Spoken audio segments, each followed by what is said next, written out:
that because China's in our pocket and we're dependent upon them. We turn this around by reducing the size and scope of government, reducing the spending up there, and setting conditions with the right fiscal policies, monetary policies, tax and regulatory policies that enable small businesses and corporations and businesses to find a home here in the United States of America and to grow and to hire Americans and restore Pompano Beach to that which I know Mayor Fisher and his commissioners want to see. Next slide. Let's talk about this individual mandate thing. This is an incredible decision that was heard before the Supreme Court last week. If you read the Commerce Clause in the Constitution, just a short little sentence in Article 1, Section 8, it talks about the federal government, the Congress, has the ability to regulate commerce amongst the several states, with foreign nations, and with the Indian tribes. Now, go back and cross-reference the word commerce and get an understanding of what it meant in those times that it was written, and commerce means trade. If we get to the point, ladies and gentlemen, where the federal government can tell an individual American citizen that they must enter into a certain commerce or a certain market just so they can regulate that trade, that commercial activity, that economic activity, then you tell me, where does it end? If today they're telling you it's health care and insurance, then is it a car? Is it food? Is it clothing? When the federal government can tell a private sector organization what type of service it must provide free of charge, then what is next? I think the American people have to understand the slippery slope. Because everything in the legal world now, I'm not a lawyer, I didn't go to medical school, I'm just a simple guy who went to airborne school, and airborne school is pretty easy. You know, the red light means you don't jump, and the green light means you do jump. But I do understand what they mean when they say legal precedent. And if this occurs, then all bets are off in the United States of America. You don't become a constitutional republic anymore. You become a bureaucratic nanny state. Now I will tell you the comments yesterday that the president made on the Rose Garden about this being unprecedented. And I kind of did a little reading last night, and I went back and read this little case called Marbury versus Madison, 1803. Chief Justice Marshall, judicial review. That's what the Supreme Court does, to make sure that they review laws that are created to ensure that it is consistent with the values of the Constitution of the United States. That's not judicial activism. That's not legislating from the bench. That is doing and in keeping with Marbury versus Madison, 1803. And if you want to go and read that case, please do. I kind of read it in between doing halftime last night. It's pretty good. But it's already there. And the Supreme Court has, based upon judicial review, they have done this other times. Next slide. Y'all know what that is? That is the Patient Protection and Affordable Care Act full chart. In the center, you do not see the individual. In the center is the Secretary of HHS. The inalienable rights that Thomas Jefferson wrote about, that come not from government, but from creator. The first one is life. If we take those decisions away from the individual American citizen, what do we become? Now, I tried to sit down and follow these lines, and it got pretty challenging. But that is the actual flow chart for the Patient Protection and Affordable Care Act. And I'll buy anybody's steak dinner if you can figure that out and explain it to me in less than 10 minutes. Y'all heard? I'm a man of my word. Next slide. Collateral damage.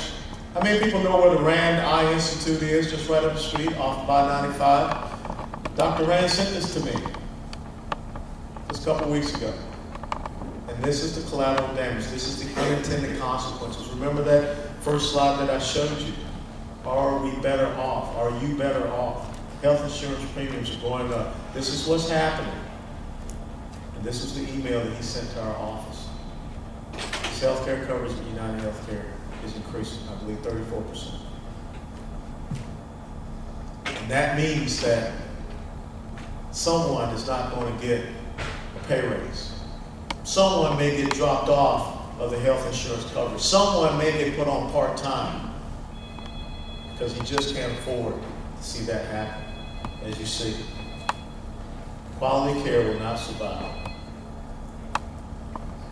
And this is one of the leaders out there in the medical field, Dr. Rand. Next slide. Let's talk a little bit about this oil thing, because I think we need to clear the deck on what the truth is. That's what the president's talking about. 22 billion barrels of proved reserves. But look at all the rest. This is what we have here in the United States of America. This is what we have access here to the United States of America. If you want to reduce the influence of the speculators, then do it right here. Our oil and natural gas resources, our coal, the nuclear power that we were the first ones to harness. France is now 75% nuclear. We can do the biofuels. We can do the renewables, but it has to be a full spectrum development. We cannot just continue to sit back and say, we're only going to focus on the wind and the solar. And I got to tell you, I think today we just found out that there's another solar industry company that went belly up. Now, trillions, I believe billions of dollars continue to be provided. And I think that was the fifth one that went belly up. That's the truth about what we have. Talk to anybody from North Dakota, they would tell you, the Bakken fields up there, they're pumping it out. Unemployment in North Dakota is, I think, 3 to 3.5%. They're putting people to work. Keystone XL is an important part of this, not just the lower half. You know, some people ask me on an interview about, the decision to just do the lower half of the Keystone. I said, okay, let me put it to you simple. Let's say I were to go home and I want to go out and wash my car.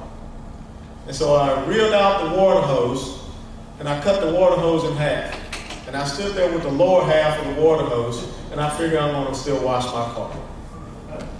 That's what you're doing with the Keystone XL. Next slide. No one provides subsidies to the oil and gas industry. Subsidies means that you are giving direct government payments. Okay?